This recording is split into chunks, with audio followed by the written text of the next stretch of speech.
Right, hey guys, how are we doing? Back another video from NC Hammer 23, and we are checking out how I would fix the Akatsuki. And we are just gonna get right into it. Everybody loves a good team up. We like seeing Batman team up with the Teenage Mutant Ninja Turtles, Naruto yes. team up with Sasuke in the fourth great Shinobi World War, yeah. even Vegeta and Goku teaming up to That's always sick though, it's always sick. create Gogeta or Vegito. But what happens when the bad guys team up? What happens when the bad guys decide to see how many of them they can get together and form an alliance against the good? Well, that's still absolutely incredible, and I mean, Spider-Man, I always loved the Sinister Six.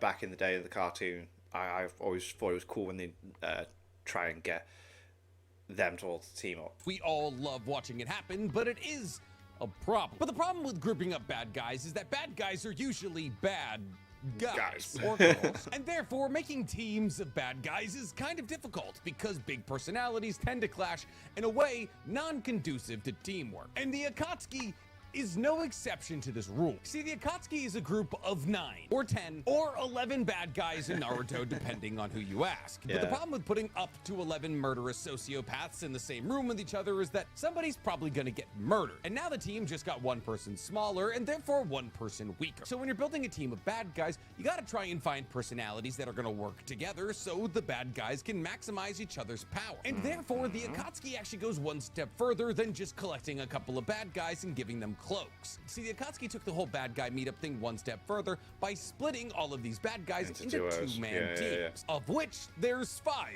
Kind of. And all of these two-man teams are made with the personalities and abilities of the people in the two-man teams in mind. At least, that's what they say. Because I would argue that the two-man teams of the Akatsuki, while they do line up personality-wise, do not line up power-wise. In fact, I would even take it one step further and say that the abilities of most of the two-man teams in the Akatsuki tend to contradict each other. And that the two-man teams that were selected in the Akatsuki might have actually been one of the biggest reasons the Akatsuki had a downfall in the first place. Because obviously every single member of the Akatsuki is killed. But if every single member of the Akatsuki was placed with somebody who could maximize their potential, I'd argue they'd still be kicking. Which obviously wouldn't be good for the plot of Naruto, but it would be good for the Akatsuki. And in today's video, we're not worried about the plot of Naruto, which is why today we're talking how I would fix the Akatsuki teams. Specifically to be as balanced, broken, and long-lasting as possible. And therefore probably win in the battle against all of the major villages and enact the Eye of the Moon plan. But it's not my world, so I'm not worried. But before we get to balancing or breaking anything, guys, please,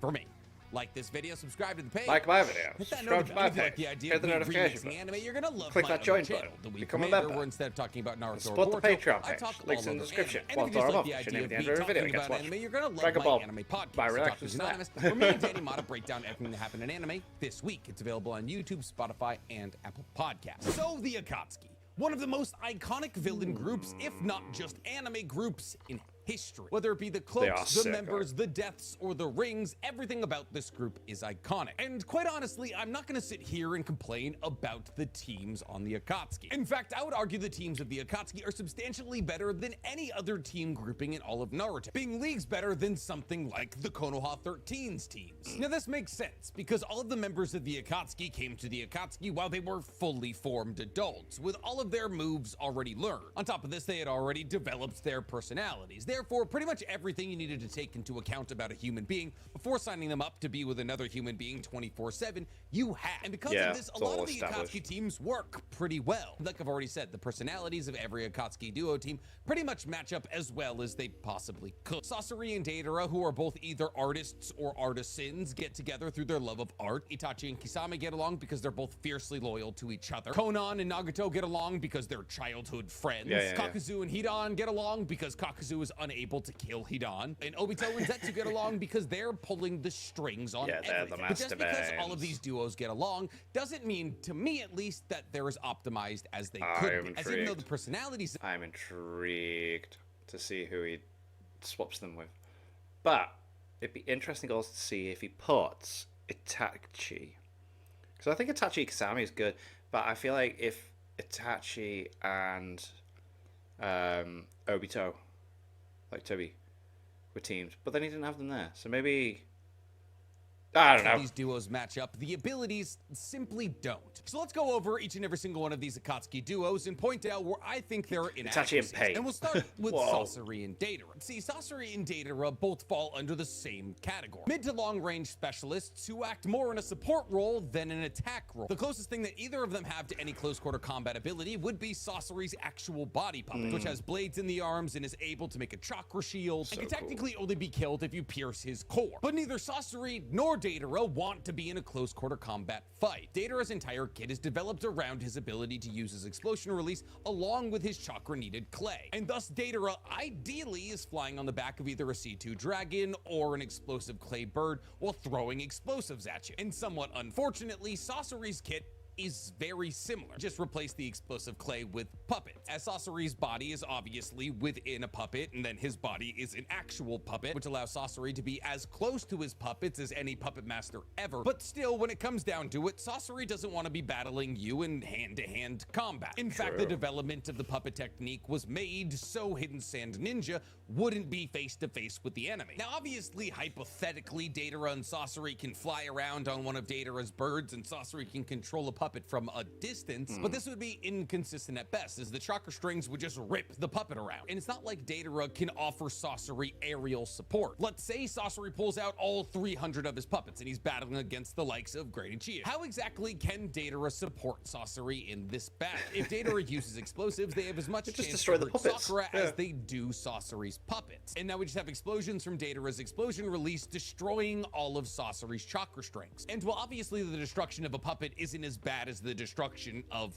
Sasori, even though that would just be the destruction of a puppet, their kits just simply don't work together. They're both illusion types, which means any high-speed enemy is going to be able to blitz them and get close to them where they really don't want them to be. They have next to no close quarter combat ability to keep enemies away, so the mid-range support specialist can do their work. Of all of the Akatsuki teams, theirs is probably the weakest because of how ill-matched they are, as well as having two of the weaker members of the Akatsuki. The next team we're going to talk about is the Zombie Duo, which is Hidan and Kakuzu. Now, this is a team that complements each other. Not as much as they could, but definitely more than Sasori and Datara. See, Hidan is the weakest member of the Akatsuki, bar none. He's self-admittedly the slowest attacker in the Akatsuki, and he only has Kenjutsu and his Lord Jashin's summoning circle. So when it comes down to it, Hidan is a close quarter combat specialist. Very much so. You can't even argue that either.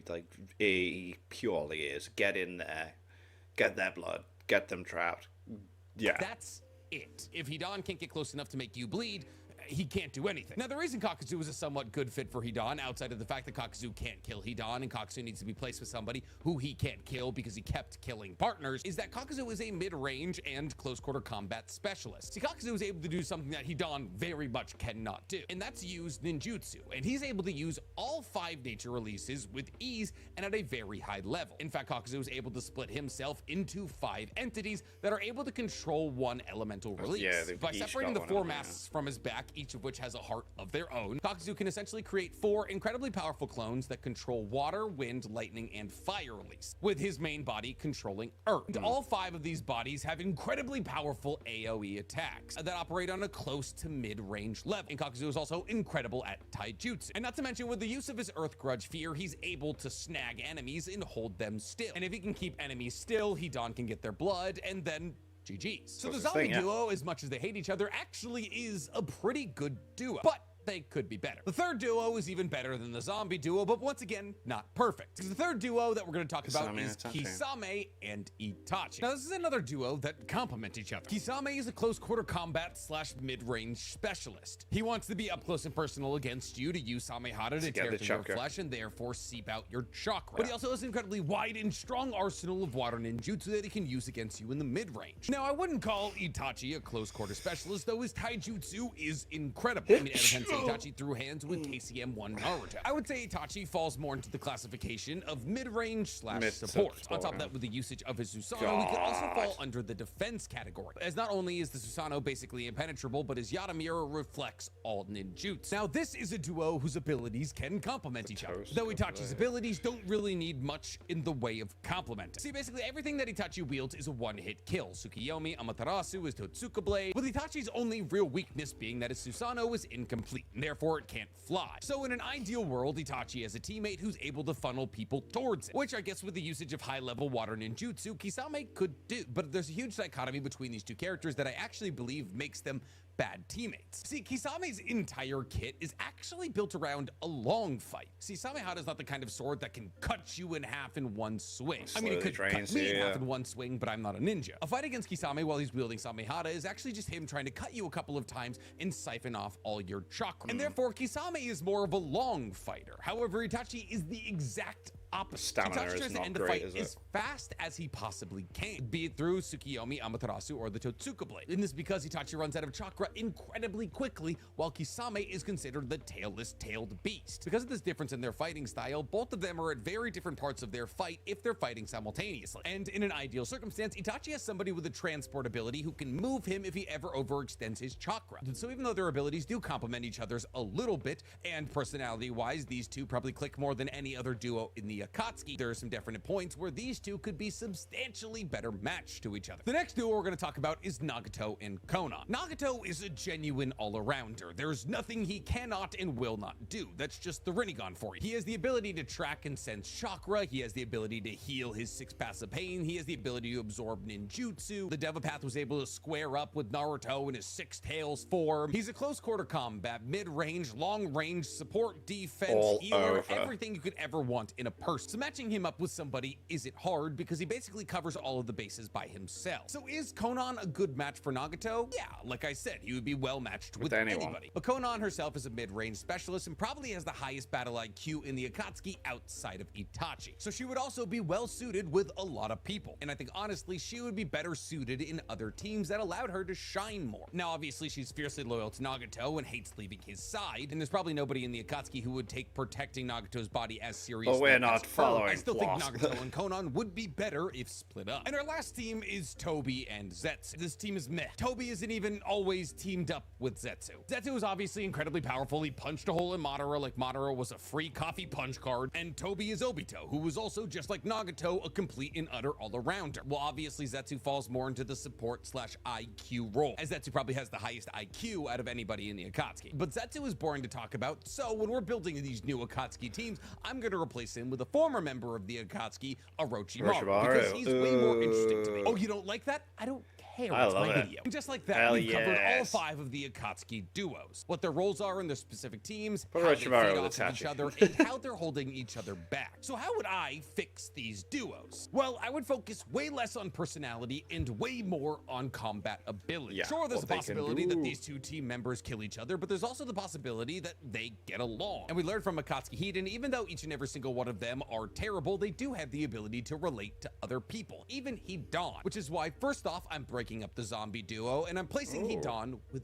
Sasori. See, the biggest thing that Sasori's duo needed was a close quarter combat specialist. And that could have been Kisame, Kakazu, Hidan, and a couple of other people, but most definitely not Deidara. Now, the reason I chose Hidan is because Hidan, more than any of the other close quarter combat specialists in the Akatsuki, is straightforward. But the problem with Hidan's straightforwardness is because all he has is his Kenjutsu and no ninjutsus to back himself up, he's kind of easy to avoid. I mean, he's a guy with a scythe running at you. As long as you stay away from him, you're gonna be okay. But what happens if you lose sight of the man with the scythe? That's when he gets dangerous. See, for Hidan, the element of surprise is massive. If you slip up for even a second in a battle against Hidan and lose track of where he is, all he needs is the tiniest amount of your blood and you're dead. But the crazy bit is, it doesn't have to be Hidan who gets your blood. It could be anybody who gets your blood, so long as your blood gets to Hidan. So I can't imagine a better place for a man who thrives on the element of surprise than being lost in the commotion of a 300 puppet army.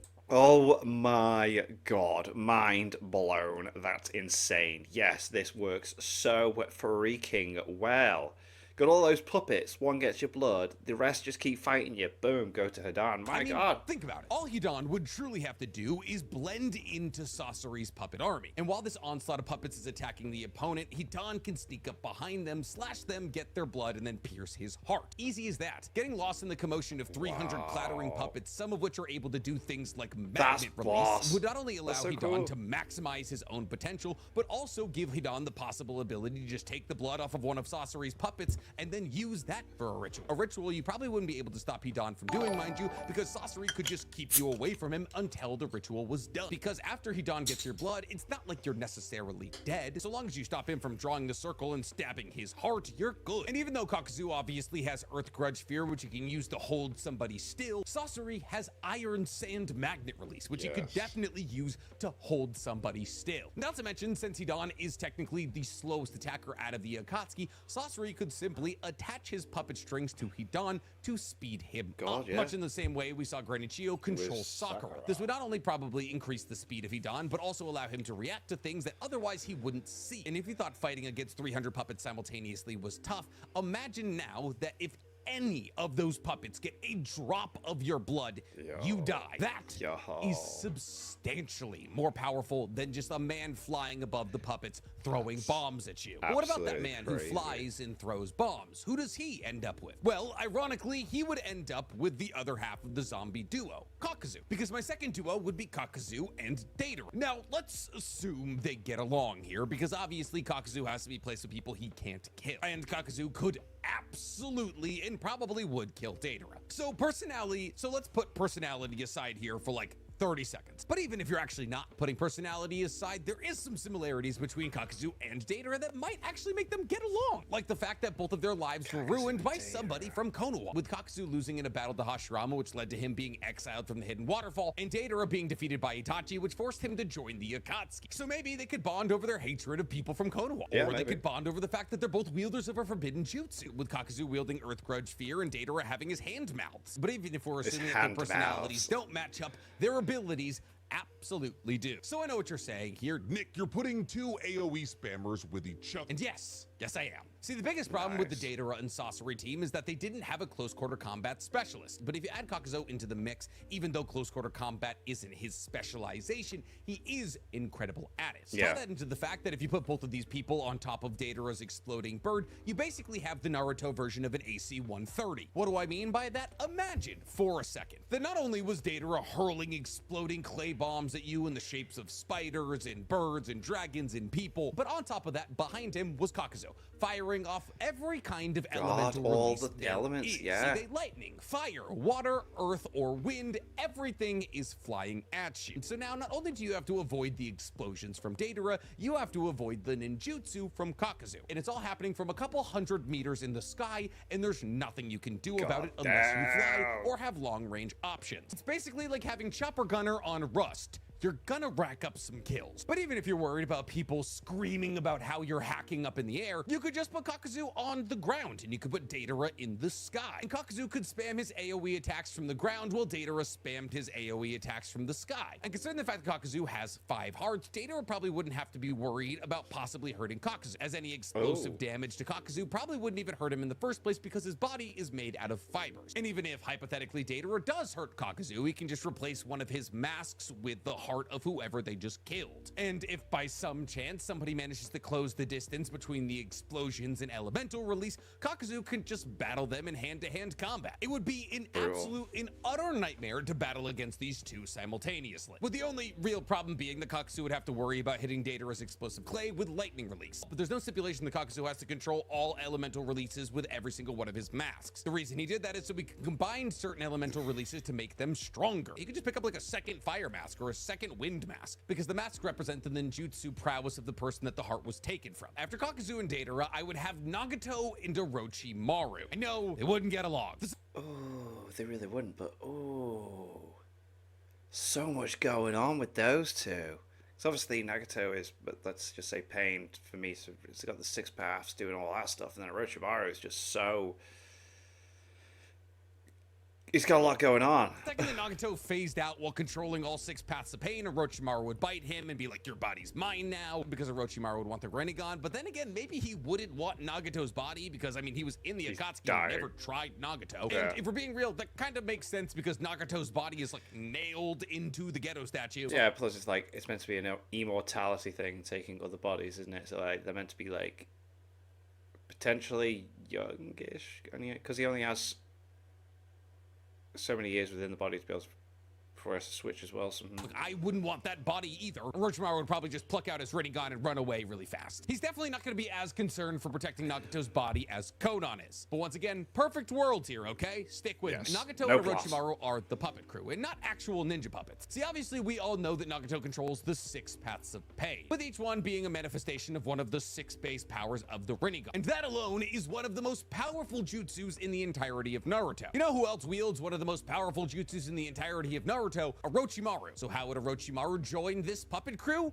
A little jutsu known as Edo Tensei. The combination of these two together would be awful, but awful for the people they fight, not awful for each other, because Orochimaru and Nagato could just hole up wherever Nagato's body is currently nailed to, and both of them respectively could just control their puppets from a distance. You thought fighting the 6 paths of pain was difficult? Now try fighting Hashirama and Tobirama with them simultaneously. Even though Orochimaru likes to keep very tight control over anybody he Edo Tensei, he can also just give a prime directive to the people he brings back, like, hey, go destroy Konoha, or hey, go kill Jiraiya. But Orochimaru could also be out there cutting it up with the puppets, and he could just leave an Edo Tensei ninja behind to watch Nagato's body. On top of this, let's not forget that Orochimaru battled against either a 3 or a 4-tailed version to cloak Naruto, and like kind of won, but also kind of just stalemated. Orochimaru, while he may be more focused on things like ninjutsu and genjutsu, also can definitely cut it up with some taijutsu. And let's say you somehow identify exactly where Nagato is and you're trying to fire something like a tailed beast bomb at his location. Orochimaru has the triple Rashomon gates, which has been shown to stop a tailed beast bomb, the strongest offensive ability in Naruto, outside of things like Indra's arrow and the tailed beast Rasen Shuriken and the ultra big ball Rasen Shuriken. You get it. Not to mention, both of these people separately have destroyed Konoha. If they both attacked Konoha simultaneously,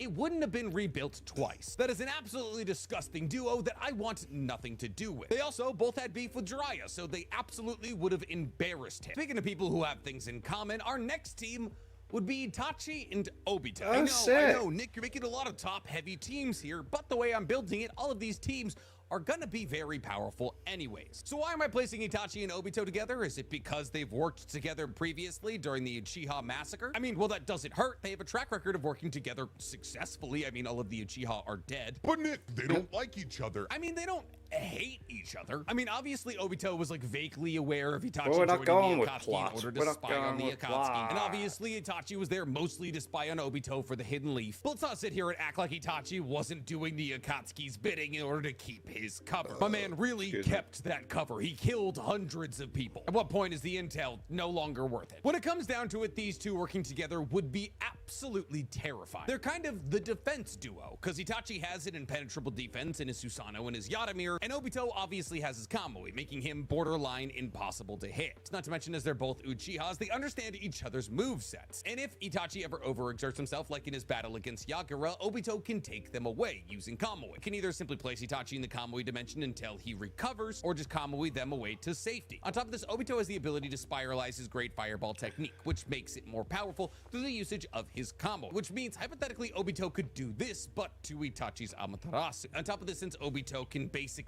avoid whatever he needs to, Itachi wouldn't have to worry about using some of his bigger, more dangerous moves. Itachi wouldn't have to worry about hitting Obito with Amaterasu and the Totsuka Blade. Well, it's actually technically unclear as to whether or not the Totsuka Blade would be able to seal Obito, because it might strike your soul, not your physical body. And who knows if he actually Kamui's away his soul. Not to mention that Itachi and any wielder of the Susanoo is able to bring other people into their Susanoo. So not only would Obito be unhittable because of his Kamui, he could also just simply go into Itachi's Susanoo. Tie that into the fact that Obito is in possession of all of the Sharingan of the Uchiha clan, some of which are probably Fugaku's MS, and these two pairing up could lead to Itachi getting EMS. So while both of these guys obviously have incredible mid-range options, slapping both of these defense-heavy all-arounders on the same team would make an unkillable duo, and they would probably be the strongest duo on the Akatsuki, which is why I probably should have saved them for last. But instead, in last, we have Kisame and Konan. Why are they together? Because both of their names start with K. No, the real reason they're together is because I built the other 4 teams, then I was like, who do I have left? And then it was like, oh, Kisame and Konan. But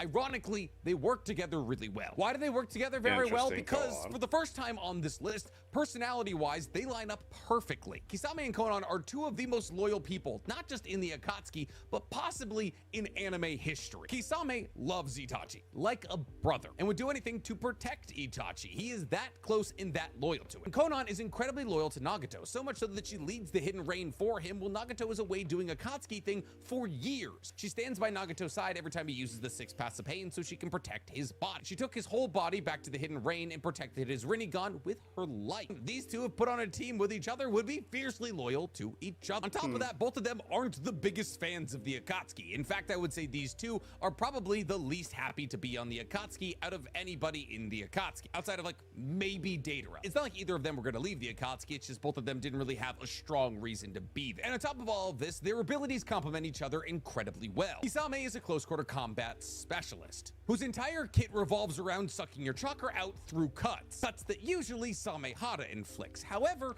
if his partner was made out of paper, there could be a lot more cuts, meaning that Konan could amplify the amount of chakra that Samehada would be able to consume from an opponent, vastly accelerating the timeline for them running out of chakra. Tie that into the fact that Kisame is a close quarter combat specialist and Konan is a mid-range specialist, and that's compatibility right there. But also, when it comes to intelligence, at least intelligence in battle, Kisame is probably close to the bottom of the list in the Akatsuki. It's not that he's dumb, he's just not necessarily intelligent. And honestly, the Akatsuki is pretty top-heavy with intelligence, with Nagato, Itachi, Zetsu, Obito, all high-level geniuses existing in the Akatsuki. And right up there with all of those geniuses is Konan, whose battle IQ and ability to prep for an enemy was so high that she forced Obito to use Izanagi, which is the first time that we ever saw Izanagi and was the dumbest thing Kishimoto ever did. Listen, I understand that Konan can't kill Obito, but don't write in a mechanism that allows people with a Sharingan to reality warp. With Konan's battle IQ and Kisame's endless chakra pool, which would be made even more endless by the fact that Konan would be able to bolster how many cuts that Samehada could suck chakra out of, this team would be nigh impossible to beat in a fight. There's no end in sight to one of their staminas, and the longer you fight, the more Konan can figure out about your fighting style, which gives her time to formulate a plan to destroy you. And the longer you battle these two, the weaker you get, because you are constantly having your chakra seeped into the guy with an endless amount of chakra. And if you try to get close to Konan, Kisame will stop you. The only real problem with these two working together is the fact that Konan uses a bunch of paper bombs and Kisame uses a bunch of water ninjutsu. But considering the fact that Konan split an ocean with paper bombs and also hails from the land hidden in the rain, water in water ninjutsu has never really appeared to be an issue for paper bombs. And thus, even though these two were slapped together because they hadn't been placed on any other teams, they ironically probably work better as a duo than anybody else on this list. Though they obviously wouldn't be as powerful as Obito and Itachi. We all know this. But yeah, that's it. That's how I would fix the Akatsuki teams. Would you guys have chosen differently? Who would you have put with who? Tell me in the comments below. And while you guys are down there, please, for me, like this video, subscribe to the page, and hit that noti bell. Listen, I'll admit putting two of the strongest people in the Akatsuki together doesn't exactly balance all of the teams, but listen, their abilities are compatible. There you go. Very cool. I actually quite liked all the groupings there. The Kisame Konan one at first was a bit like, but yeah, you know, we've not seen that paper bombs are affected by water at all. They're just, yeah. Anyway, thank you to my patrons. If you want to have your name at the end of every video and want to be able to watch Patreon-only reactions such as the original Dragon Ball series, links in the description to the Patreon page. $1 a month is all I ask to help support channels. Greatly appreciate it. Thanks for that. And if you want to see my videos early, click that join button down below. Become a member. What do you guys think of that? What do you guys think of this? Click like, subscribe if you haven't already. Leave comments down below. Let me know what I should watch and discuss in future videos. And I'll see you guys next time.